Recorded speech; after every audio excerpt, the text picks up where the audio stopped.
Urdu Discovery کے معزز دوستو، میں ہوں ماجد ملک اور آپ تمام دیکھنے اور سننے والوں کو السلام علیکم۔ دوستو، کالا یا سفلی علم کیا ہے؟ اس کی حقیقت کیا ہے؟ اس کے اثرات کیا ہو سکتے ہیں اور اس سے کیسے حفاظت کی جا سکتی ہے؟ آج کل یہ سوال ہر دوسرے بندے کو پریشان کر رہا ہے۔ مختلف ٹی وی چینلز پر اس بارے میں پروگرام پیش کیے جاتے رہے ہیں، تاہم اکثریت اس بارے میں ابھی تک لا علم ہے، اور جنہوں نے اس سب سے استفادہ کیا بھی تو ایک الجھے ذہن کے ساتھ۔ عوام اب تک اس کو سمجھنے سے قاصر ہے۔ بہرحال ہم اپنی پوری کوشش کریں گے کہ ناظرین کو ہر ممکن حد تک تسلی بخش معلومات اور تجربات پیش کر سکیں۔ سب سے پہلے تو یہ بات سمجھ لیجئے کہ جادو ٹونا یا سفلی کوئی ماورائی، افسانہ یا سنی سنائی چیزیں نہیں ہیں۔ یہ ویسے ہی ایک علم ہے جیسے باقی علوم ہے، لیکن آپ اسے منفی علم کہیں گے کہ یہ اللہ کی مخالفت مول لے کر پڑھا، پڑھایا اور سکھایا جاتا ہے۔ جادو کا ہونا تسلیم کیا گیا ہے، لیکن یہ کہا گیا ہے کہ بحیثیت علم یہ ایک حقیقت ہے جو شیاطین اور ان کے پیروکار اختیار کرتے ہیں۔ اگر آپ کالے جادو کی ابتدا کی بات کریں تو یہ حضرت آدم کی خلقت کے ساتھ ہی ہو گئی تھی کہ شیطان کو جو طاقت اور اختیارات دیے گئے اس نے وہ ہر جائز اور ناپاک کام کے لیے اختیار کیے۔ ظاہر ہے یہی کالا جادو ہے اور یہی کالے علم کی حقیقت ہے۔ ہر وہ لفظ جو خدائی احکامات یا اوصاف کی مخالفت میں کہا جائے وہ جادو ہے، ناپاک ہے اور نجس شے ہے۔ محترم ناظرین، کالے علوم کا اصل منبع ہندو مذہب ہے، جس کا سرچشمہ کالی ماتا یا درگا دیوی ہے۔ اسی طرح مذہب میں مذہب مخالف لوگ یا عناصر موجود ہوتے ہیں، اور وہ اپنی جگہ سفلی علوم کے ماہر ہیں۔ جو عیسائیت کا منکر ہے، عیسائی عقیدے پر یقین نہیں رکھتا اور بائبل سے ہٹ کر کسی علم کے ذریعے کوئی فائدہ حاصل کرنا چاہتا ہے یا کسی کو نقصان پہنچانا چاہتا ہے تو وہ جادوگر ہے۔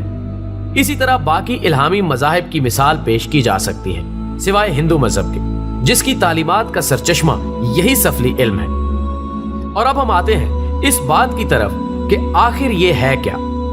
ناظرین، جب اس بارے میں ہم نے ایک محقق کے ساتھ رابطہ کیا تو انہوں نے یہ کہا کہ ہم نے اپنی آنکھوں سے دیکھا اور کانوں سے سنا ہے کہ جادو سیکھنے کی پہلی شرط قرآن کی بے حرمتی اور کچھ ایسی حرکات کرنا ہے جن سے کوئی بھی انسان سرے سے ہی دائرہ اسلام سے خارج ہو جاتا ہے۔ اب وہ حرکات کیا ہیں، انہیں ذرا غور سے سنیے گا۔ ناظرین گرامی، یہاں پر میں یہ عرض کرتا چلوں کہ کوئی بھی رائے قائم کرنے سے پہلے ویڈیو کو مکمل اور آخر تک دیکھنا ضروری ہے، تبھی آپ اس کے بارے میں کوئی حتمی رائے قائم کر سکتے ہیں۔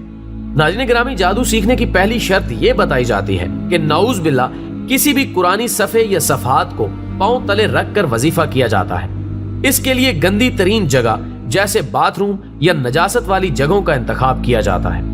عورتوں کے حیض والے خون سے اور ان کپڑوں پر جن پر خون لگا ہو ان پر مقدس الفاظ الٹ کر لکھے جاتے ہیں۔ اسی دوران چلہ کشی وغیرہ بھی کی جاتی ہے۔ یہ عامل بننے کی ابتدا ہے۔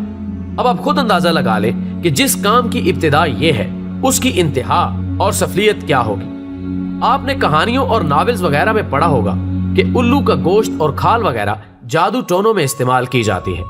صرف یہی نہیں، حالت جماع میں جو نجاست بدن سے نکلتی ہے اسے بھی تعویذ لکھنے کے لیے استعمال کیا جاتا ہے، اور انسان اسفل السافلین میں شمار ہونے لگتا ہے۔ انسانی بدن کی نجاست کے علاوہ ناپاک جانوروں کی غلاظت، خون اور کھوپڑیاں عملیات میں استعمال کی جاتی ہیں۔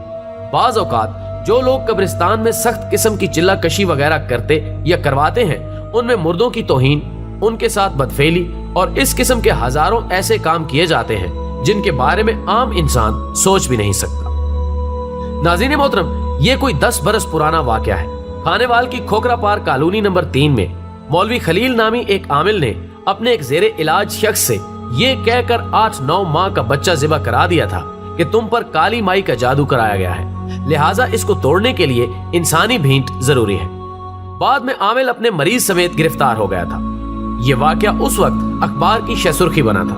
ناظرین، ہمارے محقق نے مزید بتایا کہ جب یہ لوگ ہمیں ایک کمرے میں بند کر دیتے تھے تو کوئی نادیدہ قوت ہمیں لاتیں اور گھونسے مارتی۔ اس نے کئی دفعہ یہ شعبدہ بھی دکھایا کہ موم بتی خود بخود جل اٹھی۔ نوجوان روبینہ ماضی کی راگ کو کریدتے ہوئے کہتی ہے 3 برس پہلے وہ میڈیا اور عوام کے لیے اجنبی نہیں تھی، جب رینجرز نے اسے اورنگی ٹاؤن کے ایک قبرستان کے نزدیک ایک عامل نثار کے ہمراہ پکڑا تھا۔ اس کے شاپنگ بیگ سے 5 ماہ کا حمل برآمد ہوا تھا جسے وہ دفنانے جا رہی تھی۔